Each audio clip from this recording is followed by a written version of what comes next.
Hey Shrub Crafters, I'm going to go over some basic steps of hide preparation. I've got a deer hide here in a bucket sitting under some ice, and we have our table right here, which is our fleshing beam, which is wall mounted.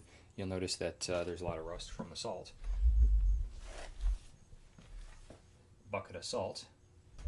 Best value for salt right now is Tractor Supply. For $6 you can get a 50-pound bag of 99.99% salt, and they use it for stock salt. It's the white stuff, don't get the mineral. You're going to want an apron. Aprons for leaning against your beam. So I'm going to go over here.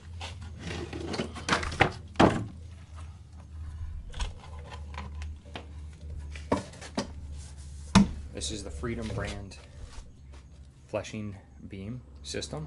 It has an adjustable leg. I like it because I can kick it out or go forward. Pulley system, rope so that you can hang stuff. But we're going to go over fleshing today. Different knives, tools, things that you're going to want. I like to use a fillet knife sometimes. You've seen these if you watch the Coyote. These are the Beaver Skinner. These are Dexter Russell USA carbon steel 1674 and a halfs. These are the Beaver profile, great for skinning. Here's Lady Shrub Cat's incense burner. I like to keep some incense going out in the garage because you do actually you're dealing with flesh and you're dealing with everything. So here's something that I don't see a lot of people doing, but here is a hide from a beautiful pheasant. This one I got at the end of last season, and I have it out here. And if you've got a nice old nasty garage like I do when I got this house, everything just falls in place. But this is kind of like a work shed in many projects like most people. Here again, this is a Schrade trapper's knife, round blade. Again, these are great. And then to keep them sharp, here's your work sharp. Going to use that, and this is phenomenal. So for quick, easy touch-ups, definitely want to use that. So I'm going to go through there, but right now I've got the hide sitting in a little 5-gallon bucket folded up under ice, and I'm going to take it out and flesh it. Normally when it's hot out, you can flesh it. It's a little bit better, but pick your nastiest t-shirt that you have, get some old clothes, and definitely get an apron. It's well worth it. And then if you have a proper setup, it's easy to do. And then you're going to get your fleshing knives. So I'm going to show you some of my fleshing knives. Everybody out there has an opinion about knives. My favorite, if I can find it, is this one right here. This is a, I believe, Ron Post knife. I got this from Coon Creek Trappers. They're expensive to ship. They charge like $15 to ship them, so it comes over just over $100 for this. One side is dull, the other side is sharp. And by sharp, I mean it's sharp. People have opinions of how you like to do it. Angle comes down to everything, but Ron Post out of Canada, his knives are phenomenal. Sheffield's, and I can't remember if this is my Sheffield or not. Standard style fleshing. Medium sharp. Some people like them razor sharp, some like them medium. It's all on what you want to do, but having fleshing knives work. You can make them out of a spoon, you can make them out of anything you want, old lawnmower blades. And then the other one I'll get here for you, and this is the Wiebe, I believe, W-I-E-B-E scraper, pelt scraper, good for small hides, medium hides, but this thing works great for a touch-up. Somewhere around here, here we go, I've got this guy. It's a small pelt scraper, but you can actually work it real well and getting some of those trouble areas off of there. So today we're just going to do the initial fleshing. We're going to put it in a bucket of water, we're going to salt it today, and then we're going to come back tomorrow, we're going to scrape it off again, let it sit for 24 hours with salt on it, and then we're going to scrape that salt off. With that salt, then we're going to take it and we're going to finish the final scrape down. We're going to put it into a salt bath. If I'm going to keep the hide hair on the hide, I'm thinking I might do buckskin, but we'll see how the hide looks overall. If I take the hair off, we're going to go straight to a water bath. and we're going to let that soak for about 48 hours, take all the hair off, and then I'm going to go into tanning. And easiest home stuff is Trapper's Hide Formula Home Tanning. Works awesome. I use it on all sorts of stuff. I've done a bunch of, actually I use it on the pheasants, grouse, turkeys, doing all the mounts. It comes out with a rougher Indian tan, so you really got to do a lot of work, and it really takes a lot of effort and energy to pull the hides if you want them soft. To cheat, you can actually use a sander or some hand stuff. I actually use some of the thicker hides. You can actually use your orbital sander. Works really good. With that, I will get to set up, and we're going to show you how to do some fleshing. One thing you'll see me use a lot of is these gloves. Highly recommend them. It just keeps your hands free, cleaner, easier. Don't have to, but I like them. Go through a lot of them every year, but you know, for $9 you might go through half a box, maybe a box.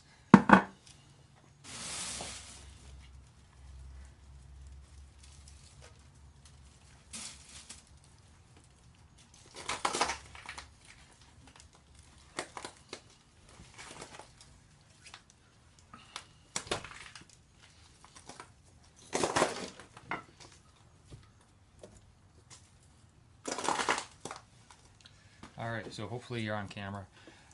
We see this. I'm going to start off. There's two sides to this. Get yourself a little rag.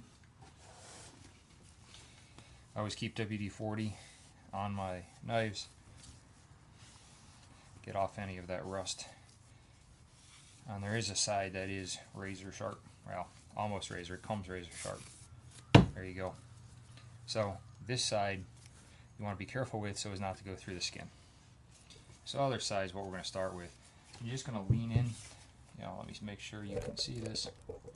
You're going to belly up to that. This is where height comes in.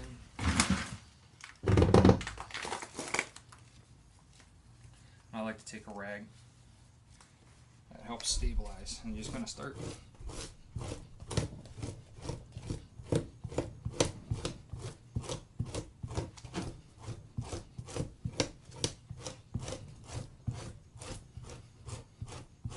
And that's what you're looking for right there.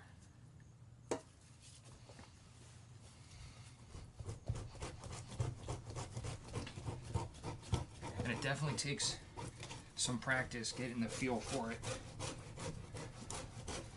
My very first animals I started using on any flesher was very, very tentative going, very unsure of myself. Not sure what I wanted to do and how much effort you can push in.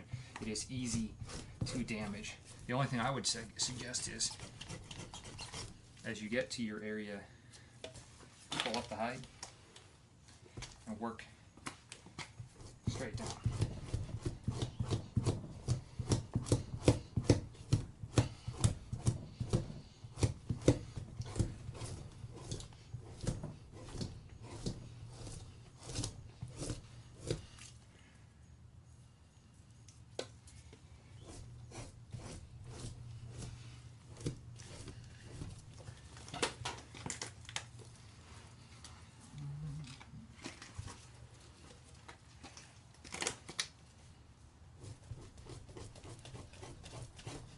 This is where the raw and post fleshers just are awesome. If you've never used them, I just can't compare the quality.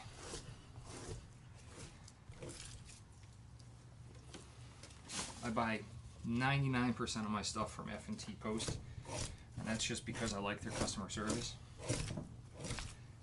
They're fast, easy to deal with, shipping's always reasonable, everything's in stock, never had a problem.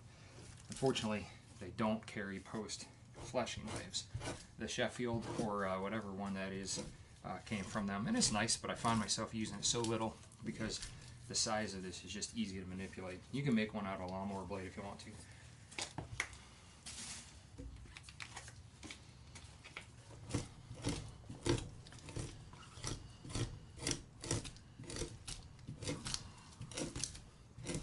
That's it, it's just pushing off.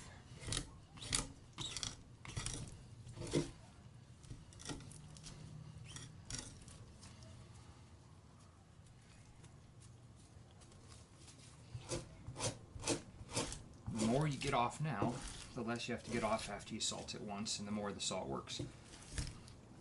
Take some practice. Once you've fleshed out a few animals, it's pretty easy. Hardest one to do, I would say, is possums. They've got a very thin skin and membrane, so it's very hard to see. When you get down, it's easy to go through the skin. Once you come to corners,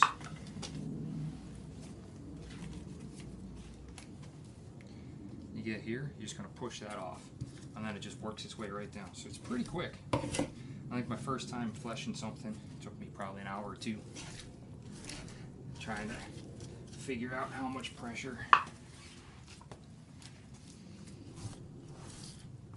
Once you figure it out, though, you see guys doing videos who have done thousands of things in a couple of minutes.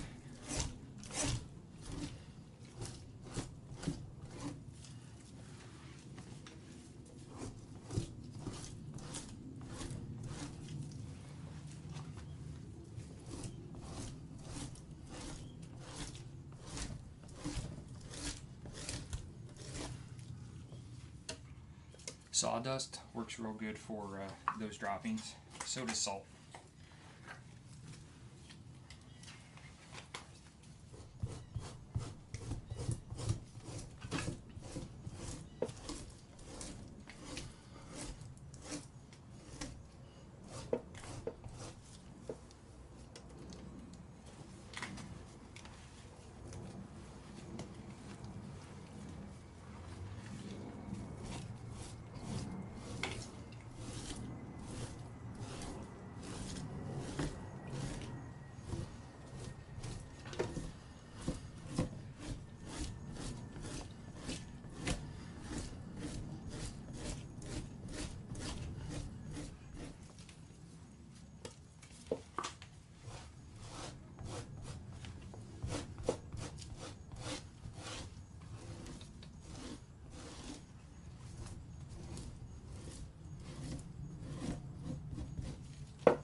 And again, I'm doing all this work on the dull side.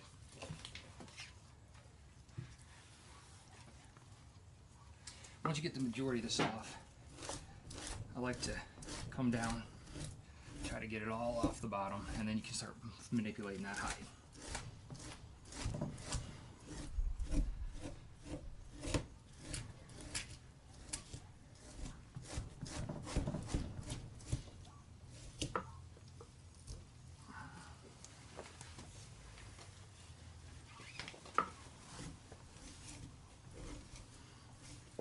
And you'll see that coming off, and that's that flesh right there.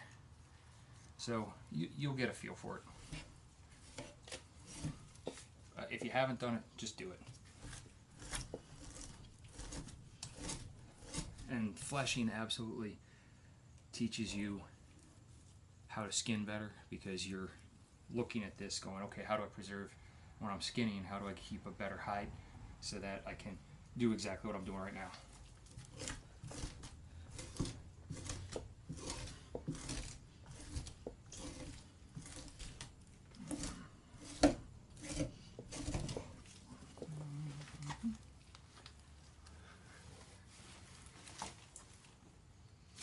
Almost. Let's get that off of there.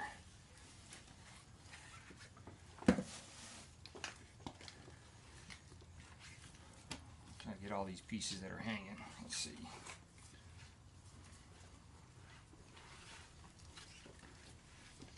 what's nice is when you do this yourself, from start to finish, you've processed this deer, the meat, the skin, the hide.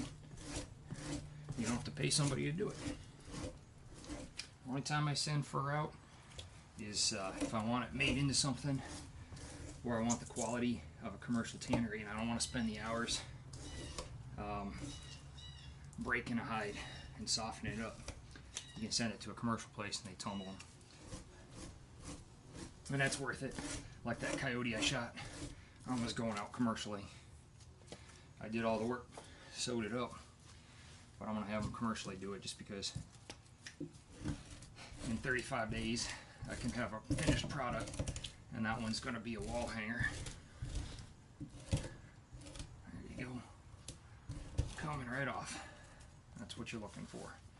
Here we go. The more of this thin skin you get off, the less thin skinning you do later after you wash it and pickle it.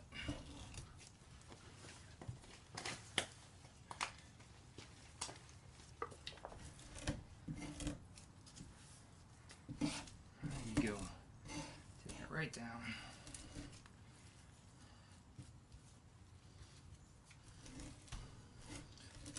One of the legs.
That little stuff coming off. That's what you want.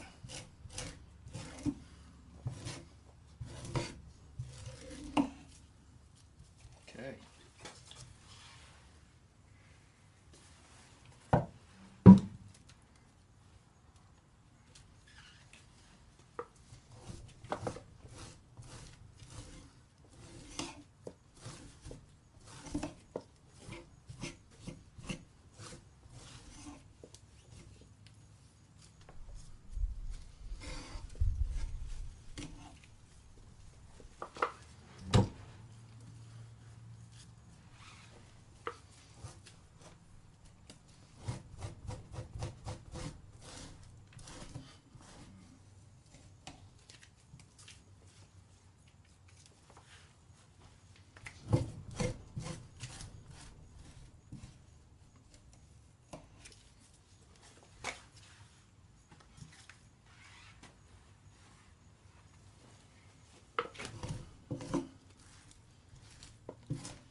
that's all that stuff you want to get off right there. Right there. And this is where this knife comes in handy.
And if you want, all those scraps, you can use them, save them, freeze them, and take them out on your trap line.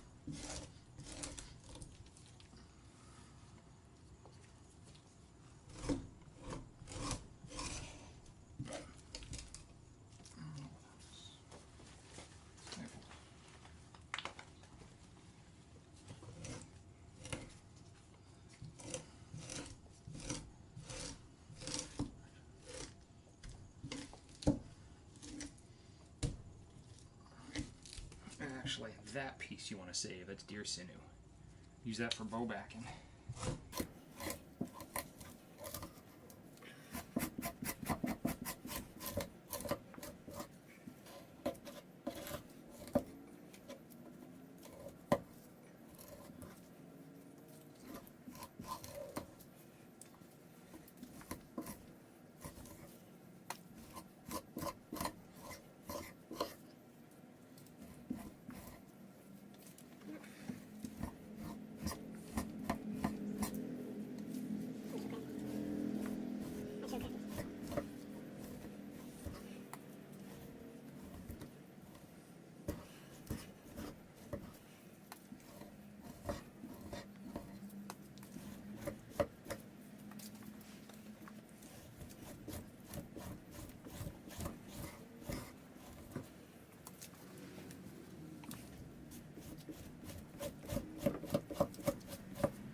And there's some more of that sinew. You want that.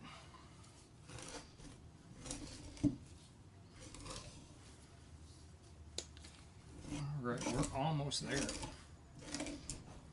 Again, the more you do first day, the less you have to do second and third and so on. It's a great workout. Starting to sweat already.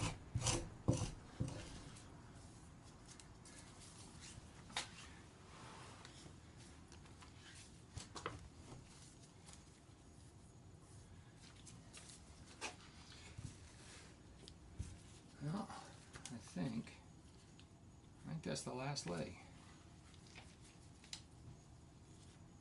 Yeah.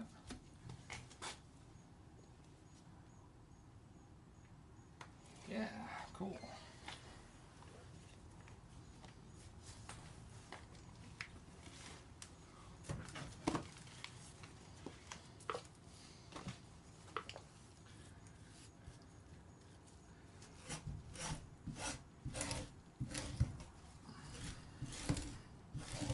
Actually, I already got that one. Just a little more.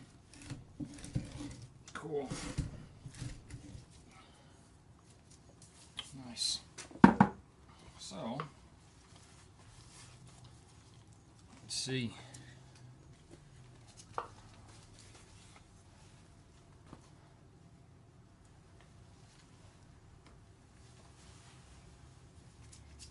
All right, and there you have it, folks. One fleshed out hide. Step 2, salting.